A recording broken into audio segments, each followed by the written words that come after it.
नमस्कार, मैं पवन चंचल। पिछली कक्षा में हमने सब ग्रुप के साइक्लिक ग्रुप टॉपिक पर बात की थी और कुछ उदाहरण किए थे। आज हम उससे आगे बढ़ते हैं और कुछ प्रमेय करते हैं, जिसमें आज हम पढ़ रहे हैं एक प्रमेय जिसका की स्टेटमेंट है the order of a finite cyclic group is equal to the order of its generator. मतलब किसी परिमित चक्रीय ग्रुप की जो कोटि है वो किसके बराबर है? उसके जनक की कोटि के बराबर है। तो हम यहाँ इस थ्योरम को प्रूव करेंगे।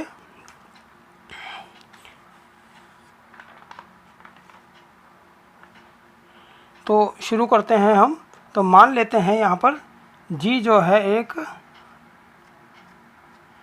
फाइनाइट साइक्लिक ग्रुप है which is generated by a. Let G is generated by b a finite cyclic group.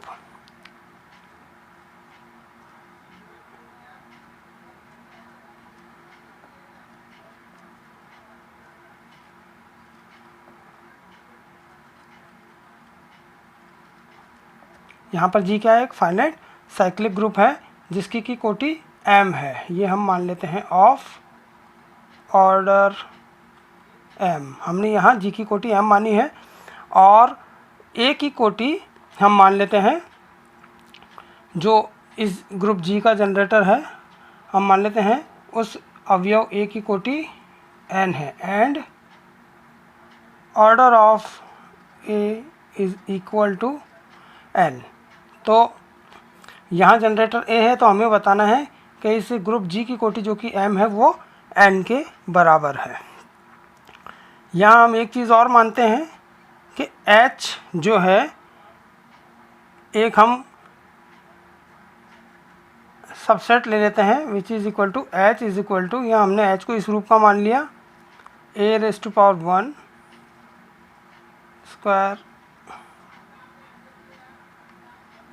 ये हमने मान लिया। यहाँ पर ये H इस रूप का है जहाँ हमारे पास order of A is N है। तो यहाँ a⁻n इज इक्वल टू, यहाँ हमने क्या लिया E, यानी कि H इस रूप का है। तो ये चूँकि सभी अवयव इसके एक ही पूर्णांक घात के रूप में है तो इसका मतलब यह स्पष्ट रूप से G का एक सब ग्रुप होगा which is the sub group of G।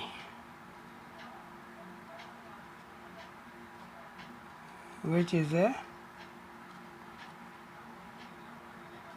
subgroup of G of order n।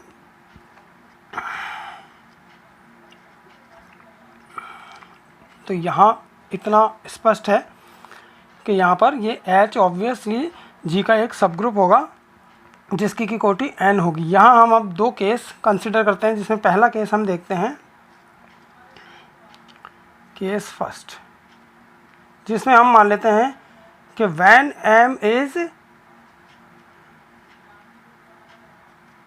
Less than और इक्वल टू N। यानी कि पहला केस क्या लिया हमने? जब M जो है वो N से छोटा है या बराबर। यहाँ पर M क्या है? Order of G। N जो है वो है ऑर्डर ऑफ A। मतलब M इज़ लेस देन और इक्वल टू N। तो यहाँ पर स्पष्ट है कि यदि हम लेते हैं, जब हमने ये लिया, then if we take a⁻m belongs to H, तो यह G का भी अवयव होगा। a⁻m belongs to G। यह अगर a⁻m H का अवयव है इस कंडीशन के अकॉर्डिंग तो वो स्पष्ट रूप से G का भी अवयव होगा, क्योंकि H इज सब ग्रुप ऑफ G। तो इससे हम क्या कह सकते हैं? That is H is contained in G। Second case हम लेते हैं यहाँ पर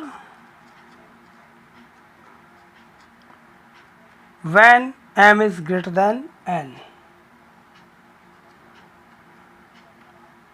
when M is greater than N, अगर M का मान N से बड़ा है, मतलब जो G की कोटि है वो A की कोटि से बड़ी है, यानी कि M क्या है? ऑर्डर ऑफ G और N क्या है? ऑर्डर ऑफ एनी एलिमेंट ए जो कि उसका जनरेटर है उसकी कोटि है।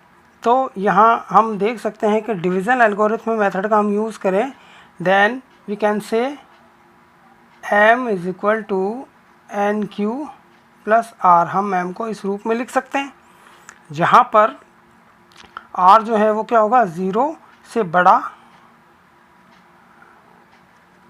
Where r is greater than और equal to 0 and less than n। यह विभाजन कलन विधि से हम लिख सकते हैं जहाँ पर कि q और r क्या है, ये q और r मतलब अगर m n से बड़ा है तो यहाँ पर m के लिए हम इस तरह से m को अभिव्यक्त कर सकते हैं जहाँ पर q और r ऐसे दो पूर्णांक विद्यमान होंगे ताकि हम उसे इस रूप में लिख सकें, m is equal to n q plus r, where r and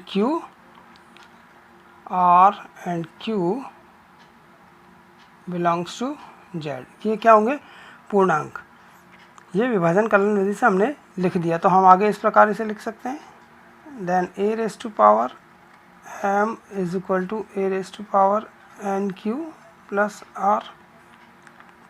इसे हम इस प्रकार भी लिख सकते हैं, which is equal to a raise to power n raise to power q dot a raise to power r।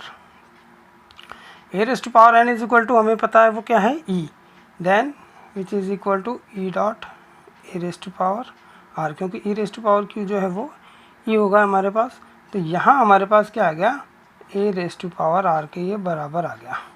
अब r की वैल्यू है is greater than equal to 0 and less than n, जो कि हम यहाँ देख सकते हैं इस कंडीशन से। तो obviously a raise to power r belongs to h।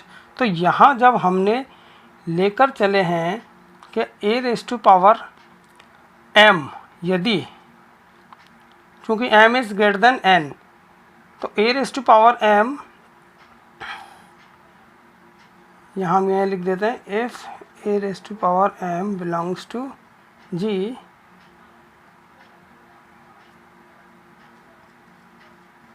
Then a raise to power m अगर हमने यहाँ निकाला है तो वो h का भी अवयव आ गया। इसका मतलब हम कह सकते हैं g is contained in h। तो यहाँ 1 नंबर और इस समीकरण नंबर 2 से फ्रॉम 1 एंड 2 हम क्या कह सकते हैं, from 1 and 2 g is equal to h। यहाँ हमारे पास ऑर्डर ऑफ h जो है वो n है, order of h is n। तो हम ये कह सकते हैं, but order of h is equal to n। g और h दोनों आपस में बराबर है, एक समान है, और order of h is equal to n। तो हम ये कह सकते हैं, therefore order of g is equal to n is equal to order of a की कोटि भी n है। तो जो हमें प्रूव करना था कि the generator of a finite cyclic group g is equal to the order of its generator. तो ये हमारे पास यहाँ प्रूव हो गया। अब हम शुरू करते हैं इसकी उपप्रमेय एक, जिसका की स्टेटमेंट है, ए finite group of order n is cyclic if and only if it has one element of order n। इसका मतलब क्या हुआ, हमें क्या बताना है कि एक परिमित ग्रुप जिसकी की कोटि n है वह साइक्लिक यानी कि चक्रीय होगा यदि और केवल यदि इसका एक अवयव जो है उसकी भी कोटि n हो। तो इसे हम पहले तो ये मान लेते हैं कि g जो है एक फाइनाइट साइक्लिक ग्रुप है जिसकी की कोटि n है। तो हम यह बताएंगे कि इसके एक अवयव जो है उसकी भी कोटि n होगी। तो सबसे पहले हम शुरू करते हैं, मान लेते हैं कि let g be a finite cyclic group of order n। Let g which is generated by a be a finite cyclic group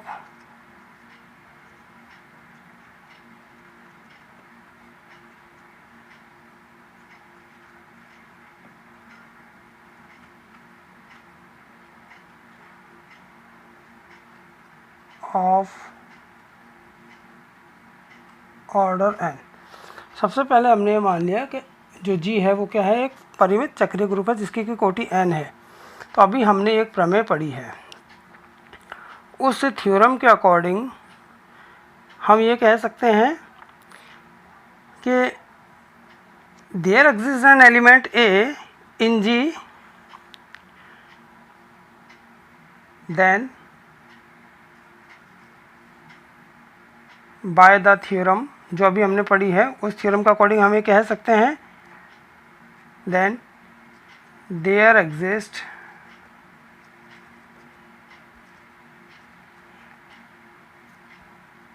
one element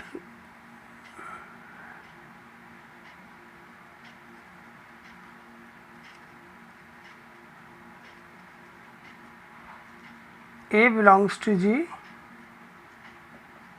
such that order of A is equal to order of G। अभी हमने यह प्रमेय सिद्ध की थी कि जो है जो G की कोटि है वो उसके जनरेटर की कोटि के बराबर होती है। Then there exist one element A belongs to G such that order of G is equal to order of A। तो कि हमें यही बताना था, अगर हमने यह मान लिया कि G एक परिमित ग्रुप है जिसकी की कोटि परिमित साइक्लिक ग्रुप है जिसकी कोटि n है, तो हमने बता दिया उसके एक अवयव जो है उसकी भी कोटि n है, और यहाँ हमने n मानी है G की कोटि।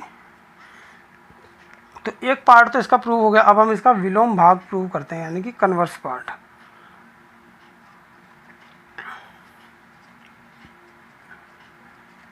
कन्वर्सली अब हम यहाँ मान लेते हैं कि G जो है वो एक परिमित ग्रुप है जिसकी की कोटि n है, और जिसमें कि कोई अवयव A ऐसा G का अवयव है जिसकी कोटि n है। तो हमें G को क्या बताना पड़ेगा, साइक्लिक। तो मान लेते हैं let G be a finite group of order n, let G be a finite group of order n। यहाँ हमने मान लिया कि G एक परिमित ग्रुप है जिसकी कोटि n है, और जिसमें कि एक एलिमेंट जो है वो G का उसकी भी कोटि क्या है, n है।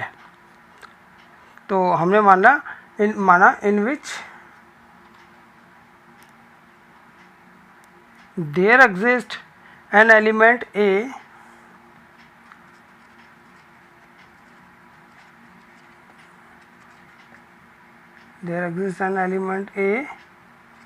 belongs to G such that, इस थ्योरम के अकॉर्डिंग चल रहे हैं हम, A belongs to G।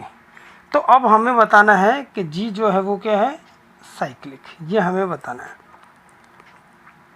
अगर हम यह भी मान लें, नाउ लेट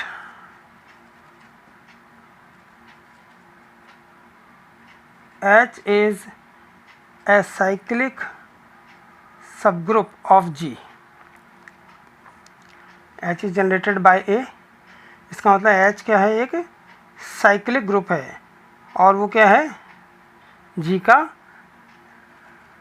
सबसेट है, and H is contained in G। तो H G का एक चक्रीय उपसमूह हो गया। तो अभी हमने थ्योरम जो की है उसके अकॉर्डिंग, ऊपर जो थ्योरम हमने इससे पहले की थी उसके अकॉर्डिंग हम क्या कह सकते हैं, order of H is order of A।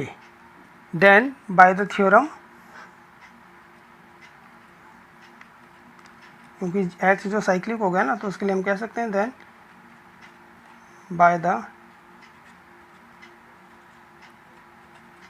Theorem we can say that if order of A is equal to n, then order of H is also equal to n। तो यहाँ पर हमने जो है क्या मान कर चल रहे थे, G be a finite group of order n, यहाँ और H का ऑर्डर भी n है, इसका मतलब order of H is equal to order of G, then order of H is equal to order of G। ये चीज़ हमने यहाँ तक कर दी। तो इस प्रकार हम क्या कह सकते हैं जो हमने किया उसके अकॉर्डिंग कि ए जो जी जो है वो क्या है, एक ऐसा फाइनाइट ग्रुप है जिसके लिए एच जो है वो जी का क्या है, चक्रीय उपसमूह है और order of H order of G के बराबर भी, यानी कि एच जो है वो जी में कंटेंट भी है, उसका चक्रीय उपसमूह भी है और दोनों की कोटियाँ जी और एच दोनों की कोटियाँ बराबर है। तो इसके द्वारा हम ये कह सकते हैं कि जी और एच जो है वो दोनों क्या होंगे, therefore G is equal to H. भाई एच जो है, जी क्या है, एक फाइनाइट ग्रुप है और एच क्या है, उसका सबसेट है और दोनों जो है इनकी कोटियाँ बराबर है, जहाँ पर एच क्या है, जनरेटेड बाय, यानी कि उसका एक जी का एक साइक्लिक सब ग्रुप हो गया है। तो इन कंडीशन से हम ये कह सकते हैं इसका मतलब जी और एच दोनों आपस में बराबर होंगे और ये किससे जनरेट हो रहा है, एच ए से, इसका मतलब जी इज़ ऑल्सो जनरेटेड बाय ए। तो जब जी का जनक ए है तो इससे हम कह सकते हैं कि G is a cyclic group, therefore G is ए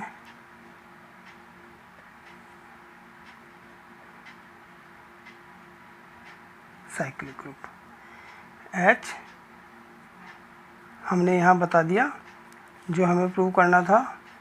आज के लिए इतना ही, आगे के भाग के लिए हम अगली कक्षा में पढ़ेंगे। धन्यवाद।